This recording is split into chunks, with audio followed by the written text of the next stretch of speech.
fell strikes, and in fact we open up with a gain of close to around 60-65 points. So it's a little tricky actually. Mid-caps are doing very, very well. The mid-cap index is up close to about 0.9%. The small-cap index is inched towards a 1% rally. Tracking for you for the markets, it's really the mid-cap index which is seeing a lot of action. Now, with this 100-point gain, and it is a 100-point gain now, we are, I think, 200 points away, less than 200 points away from the all-time high. 18,887 is that high, but we leave with a 150-odd point gap between where the Nifty is now and where the all-time high is at.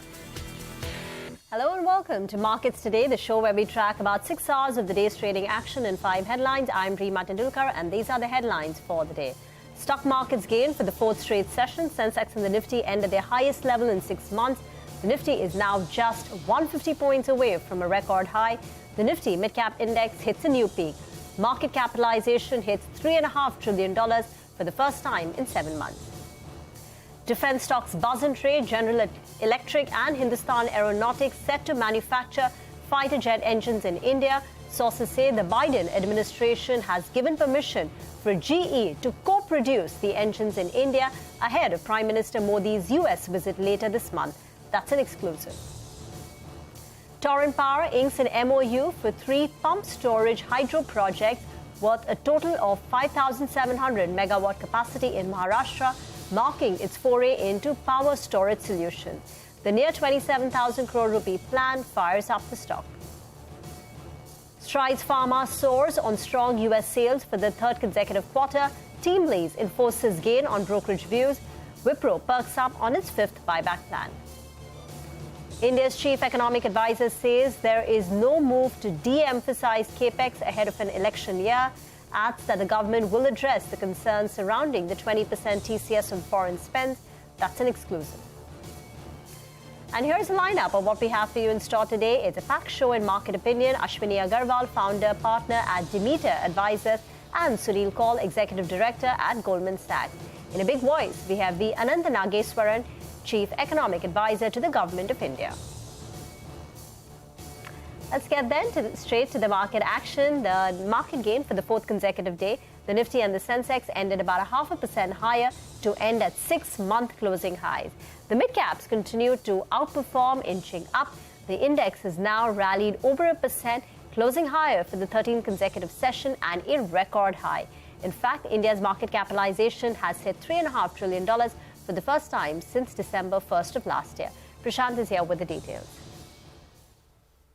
Well, it was a solid session for the markets this Wednesday, and there was no nervousness, there was no looking back, there was no shakeout. It was a steady up move, and starting about 150 or so in the afternoon, the pace picked up a little bit. The Nifty added another 50 points.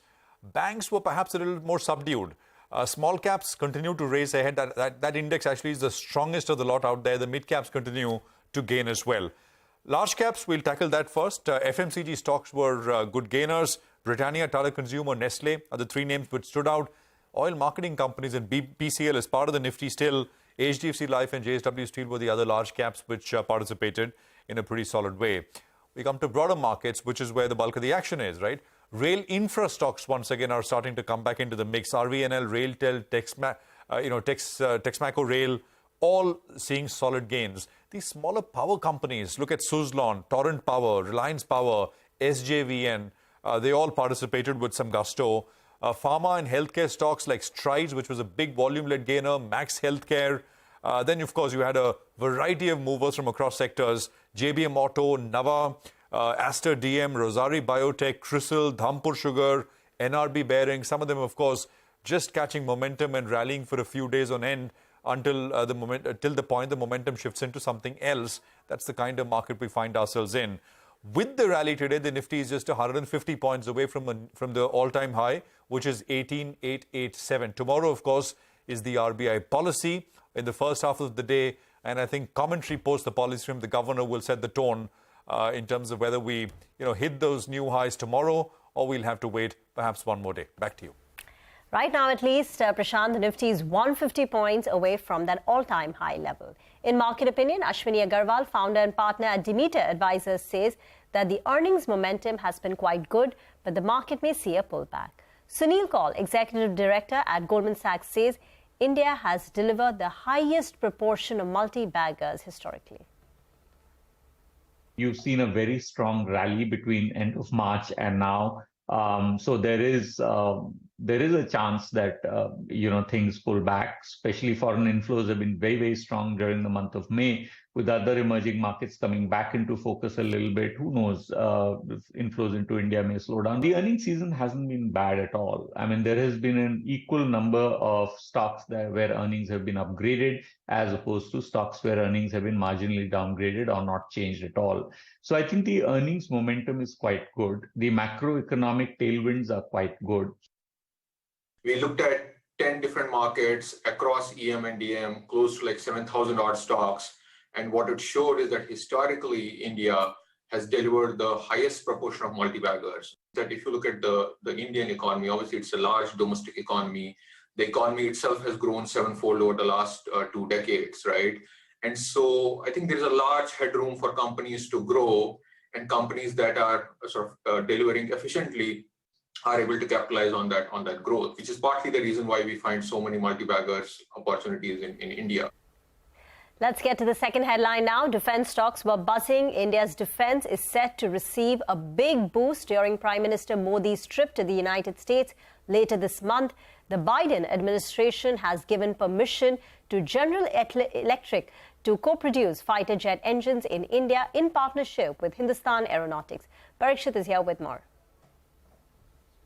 Well, this is indeed significant for the Indian defense industry. It will give a boost to the private sector. At least 600 Indian MSMEs are likely to benefit from this deal between General Electric and HAL. It is significant to note that both these companies had come to an agreement on 2012 on technology transfer when it comes to jet engine manufacturing. But the deal never really took off because the Indian government was not happy with the terms of the agreement and the extent of technology transfer. Now, more than 10 years on, it seems that this time we have got the deal of our choice with substantial amount of technology transfer, the modalities of payment, the phases, the equipment supply, all of that is being worked out right now. But an in-principle agreement has been made at the highest political level between India and the United States.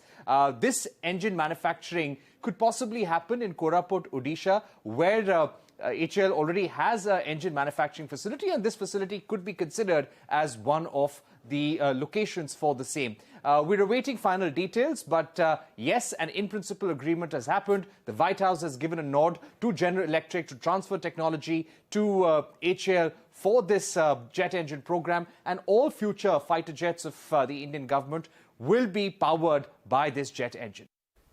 Thank you for that. Interesting development there. Let's get to the third headline for the day. Torrent Power surged 12% after it signed an MOU, a memorandum of understanding with the Maharashtra government for developing 3 pumped storage hydro projects. Vivek is here with the details. Absolutely. So Torrent Power, it's a significant development for the company.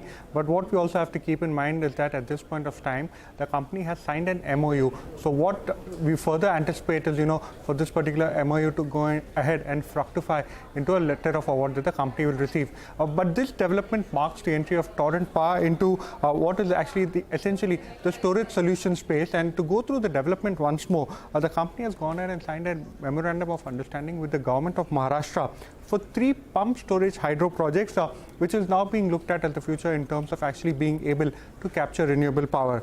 So the MOUs for projects, now this capacity of the totaling of all of the projects would be close to 5,700 megawatts, and projects would entail an investment of around 27,000 crores, a significant investment outlay as far as Torrent Power is concerned. And the company intends to execute the projects over a period of 5 years. More details are awaited in terms of the PPAs, in terms of the actual awarding come through. But despite that, the stock is up significantly in the session today. Thank you, Vivek, for that. We've got another CNBC-TV18 exclusive for you. The government proposed amendments to the Insurance Act may be taken up during the monsoon session of the Parliament.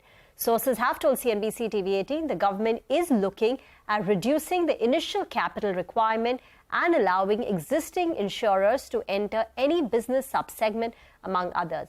Yash is here with the details. Yash, what are the key amendments that are being proposed? Well, these have been the most awaited amendments as far as the Insurance Act is concerned. Very crucial ones. They were expected to be taken up in the winter session. That did not happen. And now what we've been given to understand is that the government is likely to take up these amendments to the Insurance Act in the monsoon session itself. As far as the amendments are concerned, it's a long list, but there are 5 key amendments which I've listed down here. First one is with respect to composite license, under which insurance companies, life, general, standalone health insurance companies would be allowed to enter into each other's businesses. The second one is distribution of other financial products and allowing insurance companies to do that, like mutual funds, bank deposits, credit cards, so on and so forth. Third one is lowering the minimum capital for initiating insurance business. Fourth one is captive insurance, through which entities, conglomerates can have a captive insurance entity for their own employees. And the last one is with respect to the investment regulations. Now, what we've been given to understand is that there is a fair bit of consensus on 3 out of these 5 amendments. That is composite insurance license, distribution of other financial products, and lowering of minimum capital. But the balance 2, that is captive insurance and investment regulations, there could be some tweaks which could come in as far as, when they're presented before the parliament. First one, with respect to investment regulations. Right now, insurance companies have a set framework in terms of the limits that they can invest in various asset classes. Insurance companies have to invest about 50% into government securities, both center and state, 15% in equity. Now this authority to increase or decrease any of these investment limits will come to the regulator. But the tweak which is expected to come in is that whenever the regulator wants to tweak the limits of investments, they will have to come in consultation with the government and then change these limits for investments. Also, another important point here is that these changes in investment limits won't happen for an individual company, but if it happens whenever the government and the regulator feel, they'll happen for the entire sector.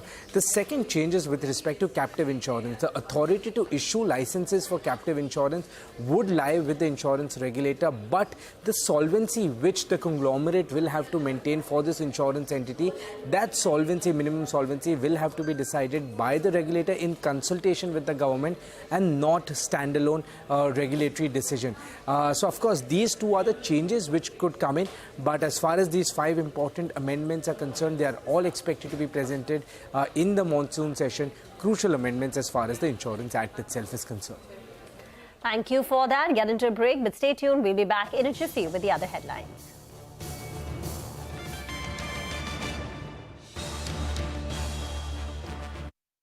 इस बार increment पे क्या खरीदने का plan है? यार मैं तो अपना SIP बढ़ाऊंगा। SIP तो हमारा भी चल रहा है, और क्यों बढ़ाना उसको? हर साल जैसे तेरी इनकम इंक्रीज होती है, so should your SIP। वरना क्या? तुम्हारा SIP तुम्हारी लाइफस्टाइल के साथ नहीं बढ़ पाएगा। आप समझे? हर साल अपने SIP अमाउंट बढ़ाने से आप इन्फ्लेशन का मुकाबला कर सकते हो और अपने लाइफ गोल्स को समय पर अचीव कर सकते हो। Mutual fund investments are subject to market risks. Read all scheme related documents carefully. Who said you need 4 doors for your family? Just cut the crap, man. The surprisingly spacious MG Comet EV. The no-nonsense car.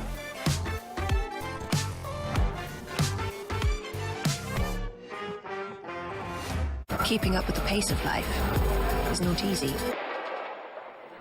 To find the perfect balance, we need to savor the pause. See? It never ends.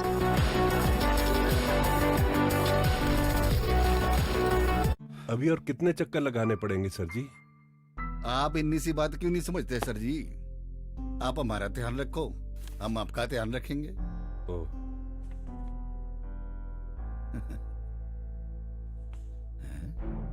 9501 200 200 ये anti corruption action line.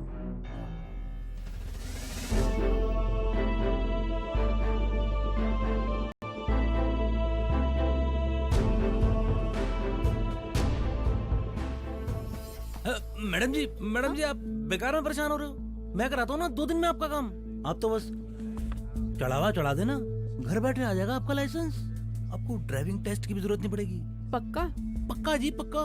तो आपने एक number लिखिए, जब बन जाएगा तो उस पे कॉल करिएगा 9501 200 एंटी करप्शन एक्शन लाइन। अगर आपसे भी कोई रिश्वत मांगे तो कॉल करें 9501 200 एंटी करप्शन एक्शन लाइन से पिछले 1 साल में अब तक 300 से ज्यादा भ्रष्टाचारी गिरफ्तार हो चुके हैं। पंजाब में रिश्वत लेने वालों की अब खैर नहीं। पंजाब के लोगों को ये संदेश देना चाहता हूँ, पंजाब को भ्रष्टाचार मुक्त बनाना हमारा वादा ही नहीं, गारंटी है।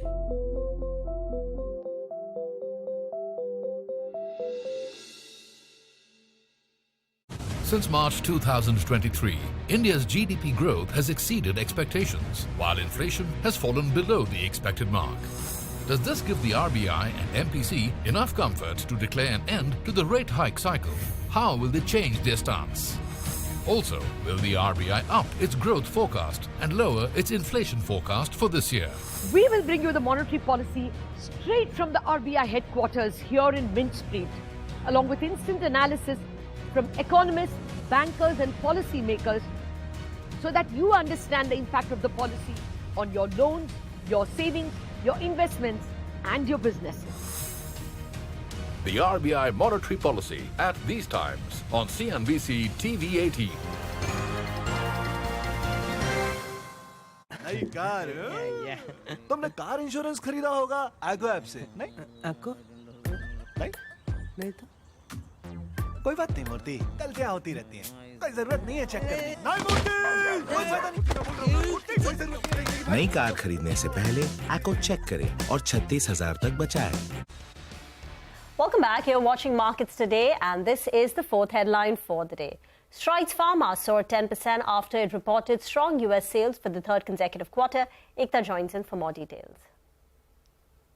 Thanks for that. Well, yes, there's no real incremental news for Strides besides its Q4 numbers. I did, work the phones and ask whether there's any kind of buzz around the company. But as of now, there's probably just interest post the Q4 numbers is what I'm picking up. So a couple of key points from the Q4 as well as FY23 performance. For Q4, in fact, in the past 3 quarters of FY23, the US sales were above $60 million. The other regulated markets in Q4 recorded $48 million in terms of sales, which was also the highest ever quarterly sales that we've seen for the regulated markets. Margins at 15.8% came in at multi-quarter highs. For FY23, the US business was at an all-time high in terms of revenue at around $232 million. It was up 58%. Other regulated markets was up 12% on a year-on-year basis.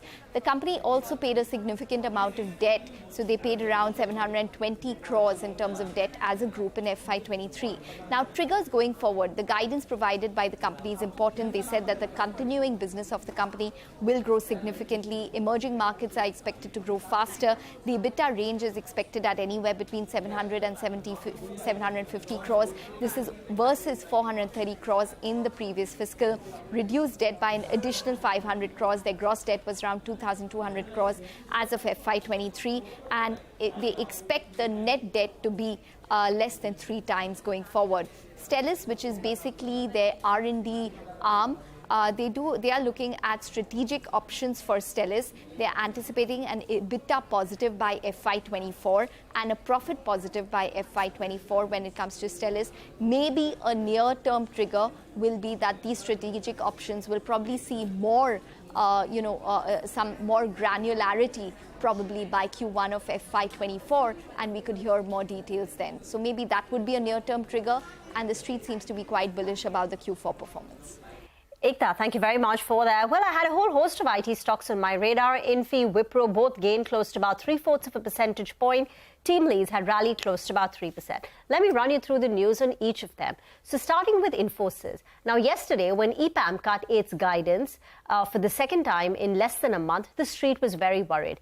Yesterday, Morgan Stanley met with the top management of Infosys, and this is their key takeaway. 1, the external environment has not changed, which means it's not improved, neither has it deteriorated. Infy had given a guidance of 4 to 7% for this year.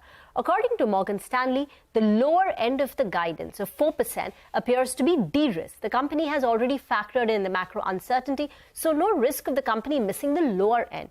Though the upper end could be a bit challenging, and that will require the company to close some of the large deals which are in the pipeline. According to Morgan Stanley, the company appears more comfortable achieving the middle of their guidance of 4 to 7%. Improving margins from here on could be a bit of a tall task because you need operating leverage. For margin levers like utilization, employee pyramid to kick in, you need the top-line growth. According to Morgan Stanley, unlike global peer EPAM, the Infy management commentary was more balanced on the demand outlook, and according to them, consensus expectations of a 5.5% top-line growth appear to be fairly reasonable. So that's the takeaway on Infosys by Morgan Stanley. Let me talk about Wipro. Now, Wipro, if you remember, earlier this week had announced that 16th of June is the record date for the company's 5th buyback. It was a very large buyback. They had announced in April that it's a tender buyback of 12,000 crore rupees at a price of 445.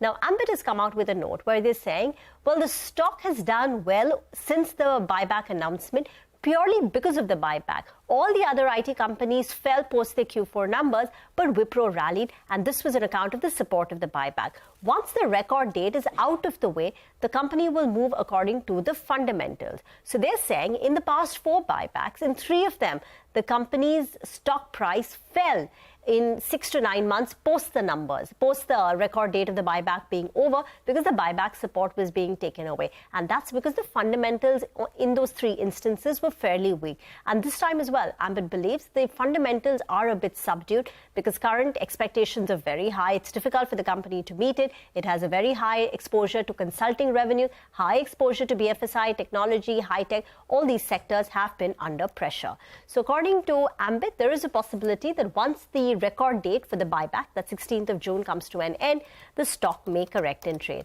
I've got another one on my radar, and that's TeamLease. TeamLease surged close to about 3% in trade, and this is after a brokerage firm, Motilal Oswal, upgraded it to a buy.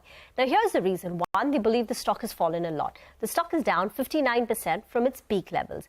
This was an account of inflation hurting their general staffing business and IT hiring slowing down.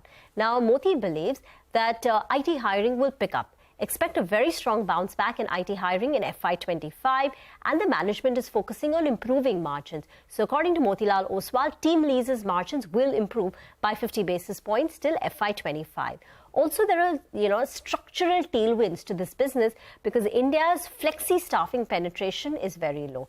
So Moti has upgraded TeamLease to a buy, target price 2,890, and they're valuing TeamLease at 25 times forward multiple, which is at a 10% discount to their 5-year median PE. That's about the technology basket and what happened today. Let's get to the oil marketing companies. They saw healthy gains on the back of a positive brokerage note. HPCL, BPCL all surged close to about 3 to 5% respectively. Sonal joins in for more. Well, the fact that the marketing margins, they are making new highs is what's driving oil marketing companies' stocks this time around. Now, the crude basket is priced at around $110 per barrel, but OMC should recover more than their pre-Ukraine war book values over the next 2 months, is the word coming in from Morgan Stanley. They are positive on the likes of IOCL and BPCL. Remember, Q4 was really strong across the board for these oil marketing companies, led by the refining segment, but now there is an expectation that the marketing segment will also do really well. However, despite the moves that we are seeing, multiples are still below the mid-cycle returns. This is despite the earnings tailwinds that Morgan Stanley is talking about in their marketing segment. The integrated margins in their marketing segment is at the highest ever level. This is because despite the fall in crude prices, there has not been any cut in petrol and diesel prices, and that has led to higher marketing margins for these companies. And this should help them recover the losses that they saw in Q3. And Q3 losses were huge, both in the refining refining and the marketing segment for the companies. Now, even if the oil prices remain above the $80 per barrel mark, there is enough cushion for these companies to make profits in the marketing segment. This will reduce the need for government support budget that they had announced around 30,000 crore rupees for these oil marketing companies, and current crude prices at these levels around $75 a barrel also provides a support for possible cut in petrol and diesel prices to the tune of 2 to 5%. If that doesn't happen, then marketing margins of course will remain at elevated levels, and that is the next trigger for this sector in general.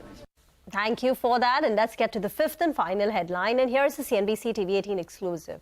India's chief economic advisor Anant Nageswaran said the government is not looking to de-emphasize public spending, which is already chalked out. In conversation with Lata Venkatesh, she also addressed concerns regarding the 20% TCS on international credit card spends and said the tax is being reviewed. There is no thinking at this stage to de-emphasize the public investment expenditure that was penciled in the budget and to shift it, because we do believe that the government is continuing to provide adequately for the consumption needs of the population, especially the low income and poor segments. And we also believe that organic growth will begin to happen. So there is no thinking at the moment that there is a need to shift resources from productive to non-productive transfer-based expenditure. There isn't one. The government has heard many of these concerns being expressed and disappointments, etc. The government is cognizant of them. I think the government will come up with a response. They already are coming up with responses exempting income spending up to a particular level, 7 lakhs, and that may even and also it may also lead to further improvement in the process of linking TCS to TDS, which will then completely take away the concerns. With that, it's a wrap on this edition of Markets Today. Thank you for watching.